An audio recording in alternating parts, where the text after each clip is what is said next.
Mixed Mornings. The New Mexico Department of Health announced that Curry County has 2 additional positive tests of COVID-19, bringing the total to 5 cases in the county. Roosevelt County remains at 1 positive case. Including the newly reported cases, New Mexico has now had a total of 363 positive tests for the virus. The New Mexico Department of Transportation is advising people to shop alone to reduce the spread of COVID-19. Officers of the Clovis Police Department responded to the area of Sparrow Court in Clovis for a shots fired call and attempted to stop a vehicle. The driver abandoned the vehicle on foot and was armed with a handgun. A perimeter was set around the area, but the subject who had ran, identified as Adrian Robles, 33, was not located. Robles was wanted on an outstanding arrest warrant for assault with intent to commit a violent felony and felon in possession of a firearm for a shooting that had occurred on March 18th in Clovis. At 9:15 a.m., officers were patrolling the area of Sparrow Court when they noted movement at a trailer that had been the focus of the earlier call at 12:01 a.m. Robles surrendered himself, exiting the home without further conflict. Robles was arrested for his outstanding arrest warrants, and more charges are pending.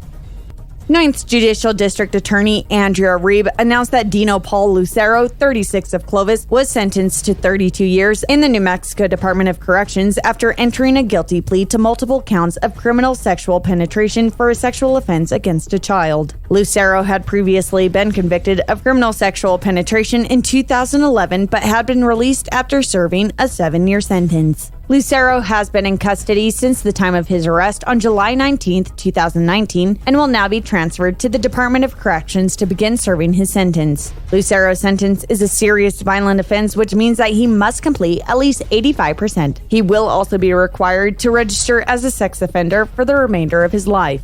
Governor Michelle Lujan Grisham issued an executive order to facilitate the speedy transit of emergency relief goods across New Mexico. According to a press release from the Department of Transportation, Executive Order 2020-017 requires the department to issue special permits to allow heavier than normal vehicles to traverse the state when their loads consist primarily of relief supplies.